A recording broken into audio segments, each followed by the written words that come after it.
Gentlemen of the Philip Morris Company, this is Dick Arndt speaking, and thanking you for the opportunity to present this radio program for your consideration. Inasmuch as we cannot at this time be with you in person, permit me to bring out a few important facts regarding the show. First of all, this transcribed audition is not intended so much as an actual sample broadcast as it is to portray the idea in such a manner that you will clearly see the many great possibilities available in its adoption. We have maintained in this audition as much authenticity as possible. You will actually hear the real San Quentin Prison Orchestra. While the selections played by the orchestra proved too long to be used in their entirety in this audition, yet we still wished to show you the available talent. So we re-recorded the numbers, omitting a portion thereof, in order to keep the show moving. The interview with the warden was read by Warden Clinton Duffy of San Quentin's prison and received his approval before being used in the script. The interviews with the parole candidates also were checked by him. However, as a courtesy to Warden Duffy, we gave the warden a fictitious name for this commercial audition. We did likewise with the governor's name. Now, in the parole candidates' interviews, you will hear two separate and distinct methods for handling same, choice of which depends on how sensational you desire your show to be. Should you prefer institutional treatment, straight interviews will suffice, as in the Court of Human Relations program. On the other hand, gripping excitement can be injected by dramatizing them, as you will hear in the third and final interview. But the most important thing of all is this. Radio sponsors have given the public newscasts, quiz shows, musical shows from symphony to swing, dramatic shows, all types from romance to misery, comedy shows, each trying to out Benny Jack Benny, out Hope Bob Hope, out Fibber McGee and Molly. Production costs skyrocketing higher and higher with each new attempt to outdo competitors. And yet, no sponsor has ever set himself up before the nation as a public benefactor. That is a brand new idea, and that is where we come in with our offering to you. Here is a show with music, orchestras, glee clubs, vocal soloists, with comedy available. Among the thousands of prison inmates through the nation are hundreds of clever comedians, with all the desirable elements of Major Bowes-type amateur shows, with drama, not fictional, but true life drama, more powerful and gripping than ever from the lips of the actual persons involved. And as a climax to such an array of entertainment, Philip Morris comes forward with the greatest humanitarian work ever attempted, helping our nation to rehabilitate and restore to society men and women who are ready and deserving of a chance to come back. Risky business, some of you may say. Not a bit. National statistics show that 95% of the paroled men and women become model citizens. We often wonder if the general public can boast of an equal record. And furthermore, Philip Morris would be instrumental in saving huge sums of money for the taxpayers throughout the nation. Over $60 million are spent every year in this country to house and maintain people in prison for crime. You will find verification of these facts and figures in the press book which we shipped with this recording. And here's another point. You will immediately enlist the support of every religious and fraternal organization in the country. You will be endorsed by philanthropic institutions. The government itself will thank you for helping in this noble task. So there you are, gentlemen. A new show that embodies every successful feature used in radio heretofore with an entirely new approach, a terrific emotional appeal, a show that can go on for years because of the endless source of new material. Broadcast from within the walls of prisons, a different prison, a different state each week, and at a very moderate production cost. We hope you'll like our idea, and we'd like to produce it for Philip Morris. And now, listen.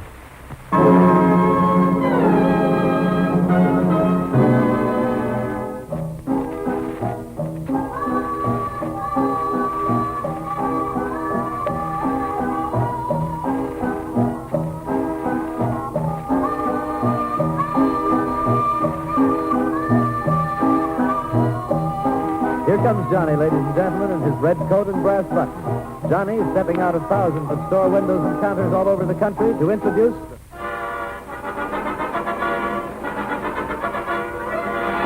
A new feature in radio. A public welfare service to the nation. Johnny presents I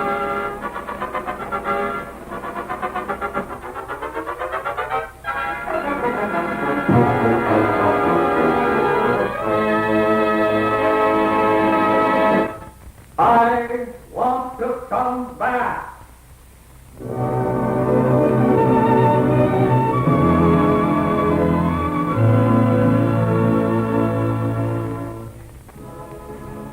Ladies and gentlemen, this is Harlan Dunning speaking. We are broadcasting from within the walls of San Quentin Prison, located on the northern shore of San Francisco Bay in California. Through the gates of this prison, a small group of men hope soon to pass, returning to the world they once lost, your world and mine.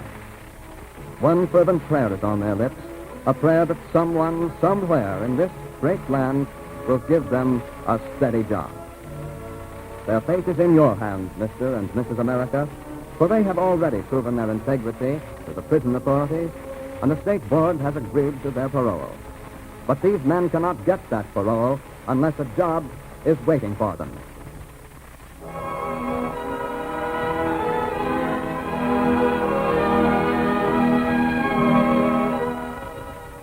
And so tonight, the makers of Philip Morris cigarettes are happy and proud to come forward once again and, as a national public welfare service, present these men to you, that you may hear from their own lips their true life story, that you may learn of their rehabilitation and their real character. And we sincerely hope there will be many among you who will find it in your heart to join in this great work and give these men a steady job and their real chance to come back.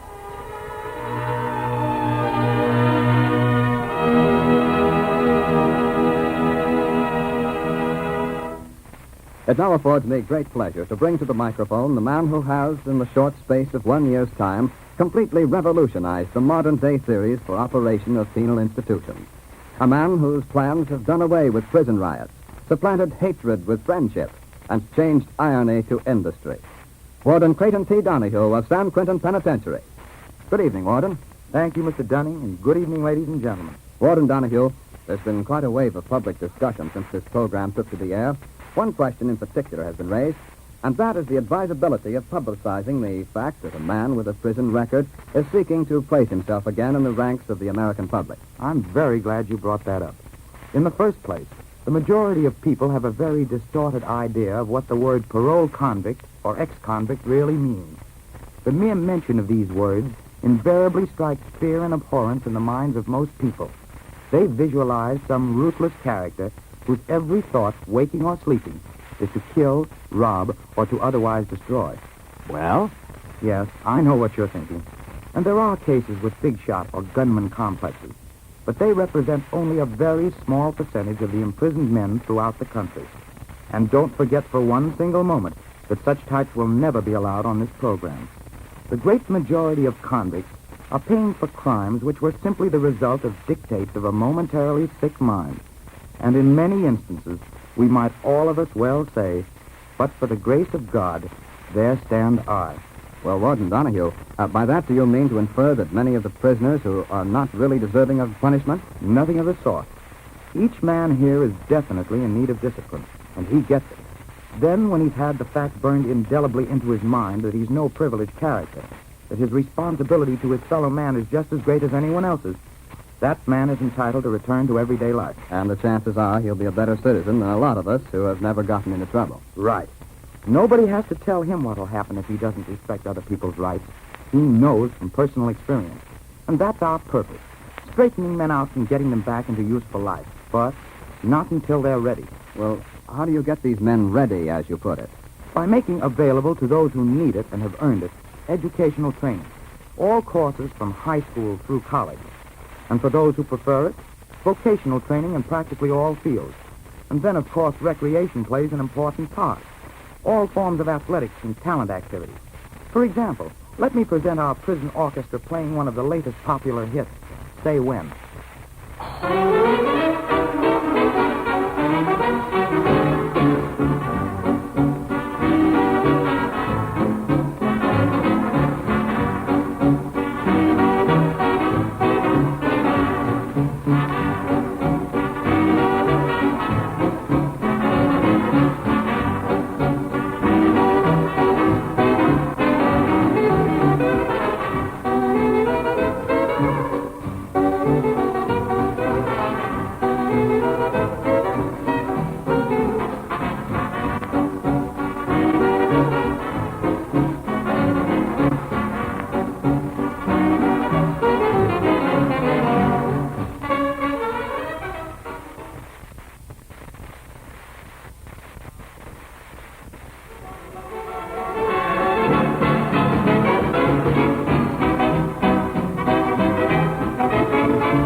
Say, that's really a fine band. Those men played as though their very hearts were in it. Mr. Dunning, they've been looking forward to this broadcast ever since you gave us this date to appear.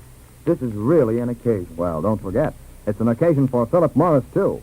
Philip Morris has enjoyed the privilege of giving Americans a cigarette that is not only the finest for their smoking pleasure, but best for their health. And now we're able to extend our efforts to life itself by restoring deserving men and women to useful citizenship. And that brings us to the most important part of this program. Warden Donahue, as I understand it, there are men eligible to leave San Quentin on parole at this time, provided they can get a job. Is that correct? It is? All right, then. Let's get down to cases. We'll interview as many of these men as time permits. Will you please bring the first candidate to the microphone? With pleasure. Harold Walters, Yes, sir. step forward, please. This chap has served only 3 years and 7 months of his sentence. He's been a model prisoner and really earned his right to parole. Going on a national broadcast is a rather unusual way of trying to get out of prison, isn't it, Harold? It certainly is, and I'm grateful for the opportunity. Well, Harold, it's the purpose of our sponsor to help you and the rest of the parole candidates gathered here tonight to find steady employment. Now, will you please describe yourself to the air audience and give a little of your history and qualifications? Gladly, Mr. Dunning. My name is Harold Andrew Walters. I'm 33 years of age, and I weigh 170 pounds, and I'm 5 feet 10 inches tall. What education have you had? Well, I've had 3 years of college. Have you any relatives? Yes, sir, a wife and a small son. I see. Where are they? Well, they're living in Oregon at present. Do they plan to rejoin you when you're released? Yes, sir. They've been down here to visit me every month. Well, that's fine. Oh, for what offense were you committed? Embezzlement.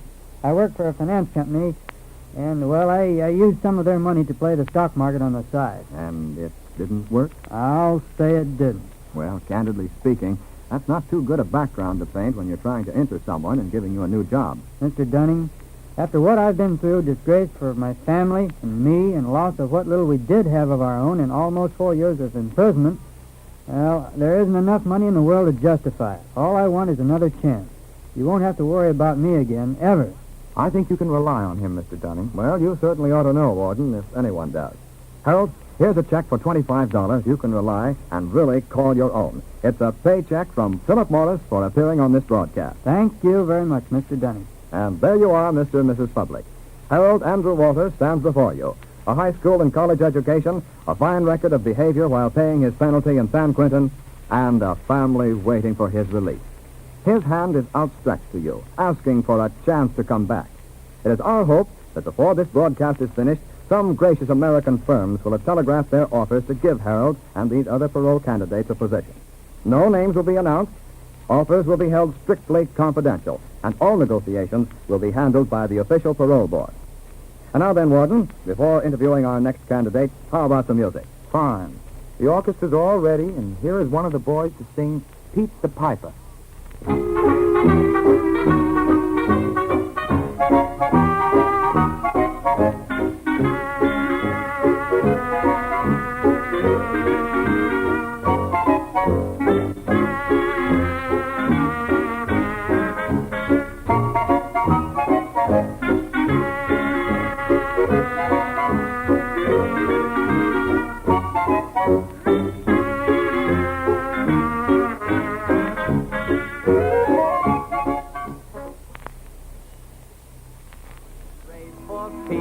Piper,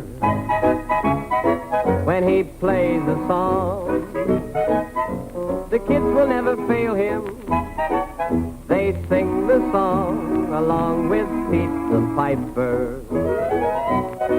People gather round when they hear the sound of the camels are coming. Hooray, hooray, when their lively feet catch the piper's beat, they start to sway, and then it isn't long till all the folks are dancing. Their hearts are gay when he will play them a song. When he's done all that, they pass the hat for fascinating Pete the Piper man.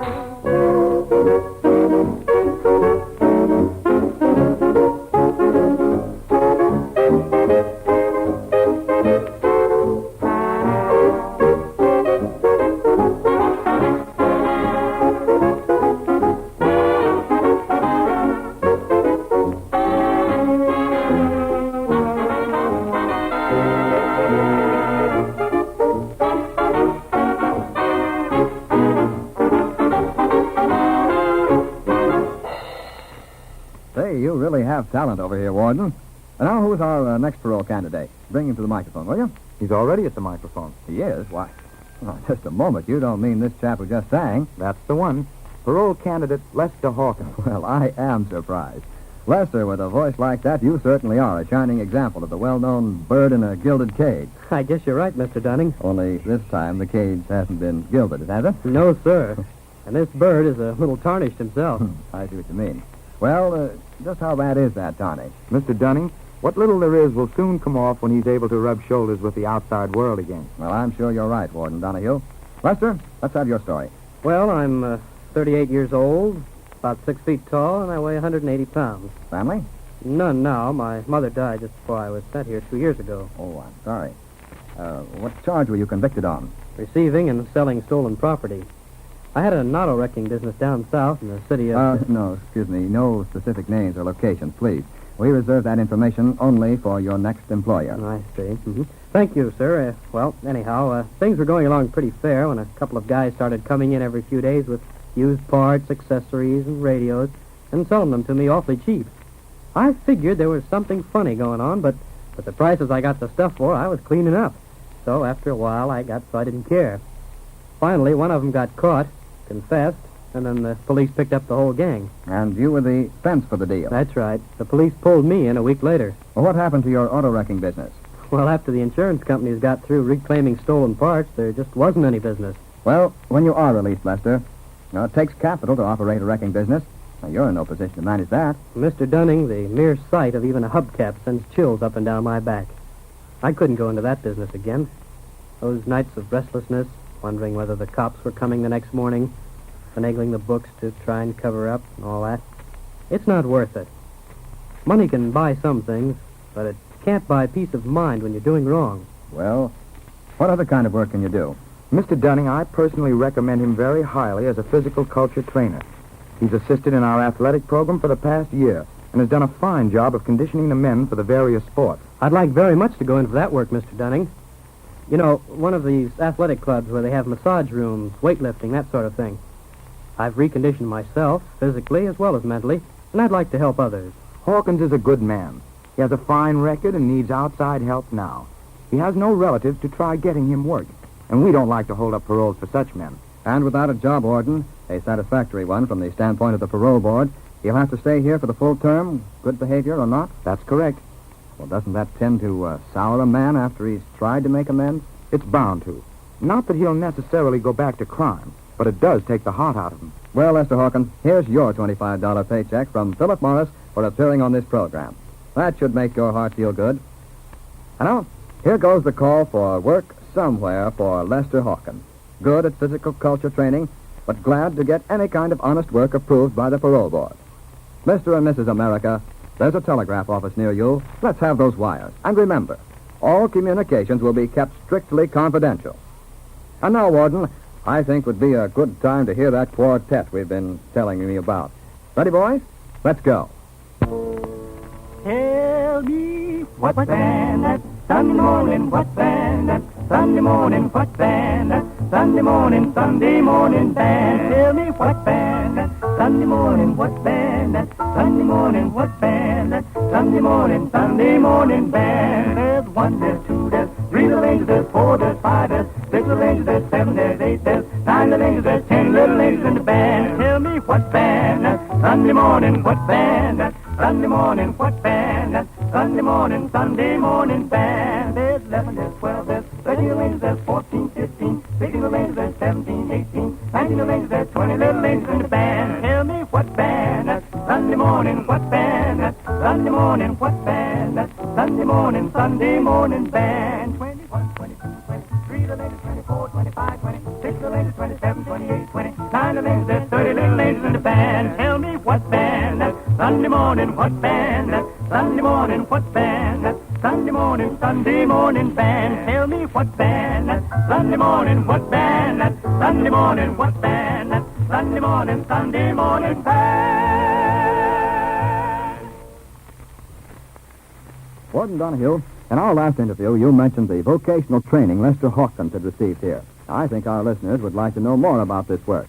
Our next parole candidate will have something to say along that line. George Winters, Yes, sir? Please step over here. Oh, good evening, George. Good evening, Mr. Dunning. Ladies and gentlemen, here's a fine-looking chap. I'd say about 28 years old, 5 feet 10, and weighed about 160 pounds. How close did I come, George? Oh, just about right on the height and weight, but I'm only 26, sir. Why were you sent here? Manslaughter. Manslaughter? Yes, sir. I was one of those wise guys who thought it was smart to get tight, and I kept on until I drank myself out of my job and finally lost my wife and home. And then one night when I was really liquored up...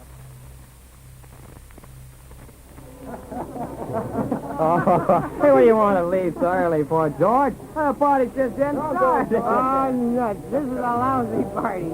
I'm going home. Come on, Joyce. I'll drive you home, too. You live down my way. Well, Georgie, don't you think you'd better leave your heart here and call a taxi? Oh, me? Say, what are you trying to do? Give me the business? Listen, sweet, I can drive better this way than when I'm cold sober. Come on, dude. I'll give you a lift. It's all right, don't worry. Hey, you'd better not ride with him, Joyce. Well, listen here now, Bill. You keep out of this, see? You just keep out. I know what I'm doing. Come on, baby, let us go.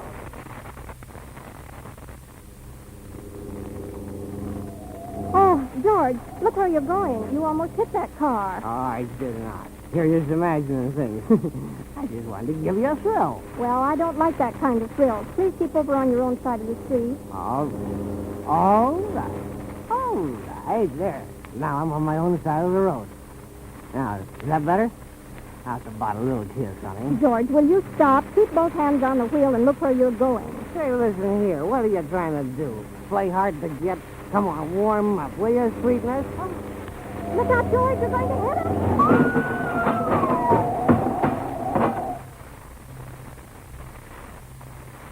Stand back there, everybody. Let that ambulance through. Over here, Jack. Help me get these two out.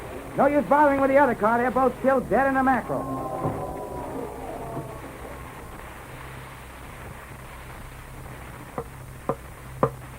George Winters, rise and face the court. George Winters, the jury has found you guilty of manslaughter, and I hereby sentence you to the term prescribed by law of 1 to 10 years in San Quentin Penitentiary. That's it. If you don't mind, Mr. Dunning, I'd rather not talk about it anymore. Well, I can understand how you feel. I was a wreck when they sent me up here. None of my family came near me during the trial. I didn't care whether I lived or died. Yeah? Finally, after about 6 months, my wife wrote to me. And then she brought my father and mother to visit me. And that's when my whole outlook changed. I made up my mind that with them sticking by me, I'd be man enough to try and amount to something. Well, what did you do? I began to study. Study? Yes, sir. They gave me my choice of courses: carpentering, machine shops, welding, practically all of the trades, or any business course I wanted. What did you select? Public accounting. And it's turned out fine. For the past 2 years, they've had me in the administration office handling most of the detail work. And I'd like to assure you he's done an excellent job, Mr. Dunning. Well, all right, George. Here's your $25 paycheck from Philip Morris. You can use it as an opening account in your own book. I'll be mighty glad to open those books, Mr. Dunning. Thank you very much. Warden Donahue, I'm afraid time will not permit any more interviews, but here are 5 more checks for $25 each, made out to Thomas Jordan, Sylvan Thompson, James Sullivan, Richard Jennings, and Lawrence Rose, all of whom have equally fine records of rehabilitation and who are with us here tonight. Ladies and gentlemen, these men came to prison to pay penalties for crimes against society, crimes which would never have been committed had they been given the proper training in earlier life, a training they now have voluntarily sought and received because they so desperately want to come back, this time as useful American citizens. Warden, I feel the people of this country owe you and your Board of Prison Directors a huge debt of gratitude for the magnificent work you have accomplished here at San Quentin. Tranquility where unrest once reigned, intelligence where indifference prevailed. You men have worked hard, and to see standing before you such a fine group of parole candidates, salvaged from broken minds and spirits, must make you feel very proud. Not proud, Mr. Dunning. Grateful. Grateful for the opportunity to extend a helping hand to other human beings who happen to be less fortunate than ourselves. Take pardon, sir. A message from Mr. Dunning from the switchboard. Oh, thank you. Hey, Warden Donahue, we've already received 120 telegrams from American firms willing to consider employing these men, and more wires are still pouring in. That is grand news. We'll have the State Parole Board contact these firms immediately and go into details with them. Say, this really calls for music. Let's hear from the San Quentin Orchestra once again.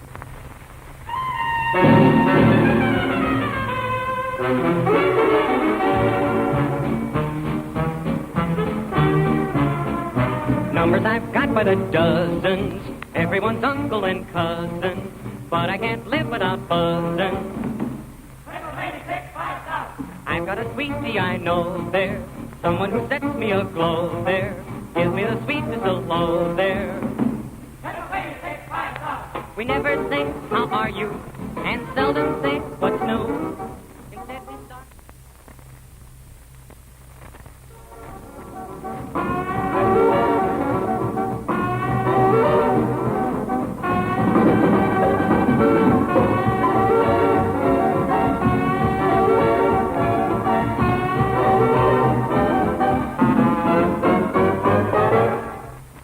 And now, Warden Donahue, on behalf of the makers of Philip Morris cigarettes, I want to thank you for permitting us to present this broadcast from San Quentin Penitentiary, for allowing us to join you and your associates in this noble task of rehabilitation, so vital to the welfare of Americans everywhere.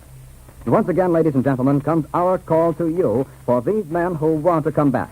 A telegram or letter addressed to Warden Donahue of San Quentin Penitentiary, stating your willingness to consider employing one of these parole candidates, will be treated with the utmost privacy, and the State Parole Board will contact you further on the matter. Mr. Dunning, I've just been handed a wire from the governor.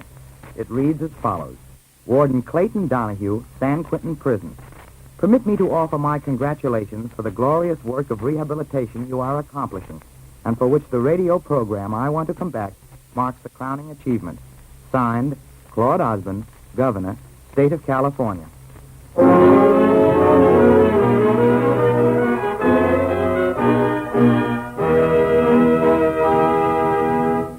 This is Harlan Dunning saying good night, and returning you now to Nelson Case in our New York studios.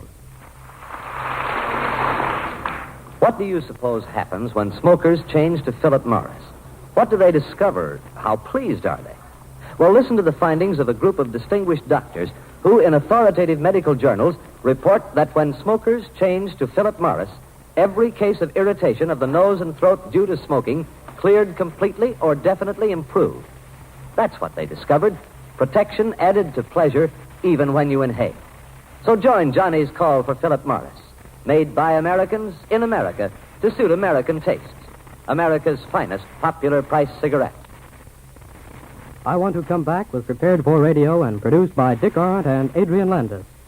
The persons appearing on this broadcast were the actual parole candidates themselves, and the stories were those of their own true lives. Names were fictionalized and will be revealed only to their new employers in order to further help these men begin life anew.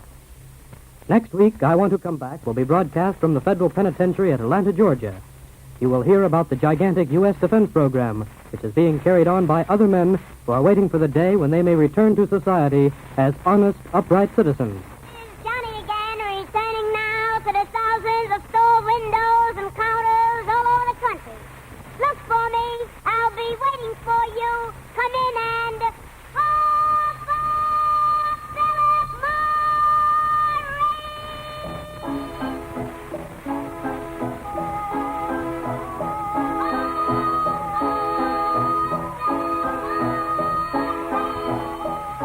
Goodbye, Johnny. We'll be hearing you over this same station next week at this same time.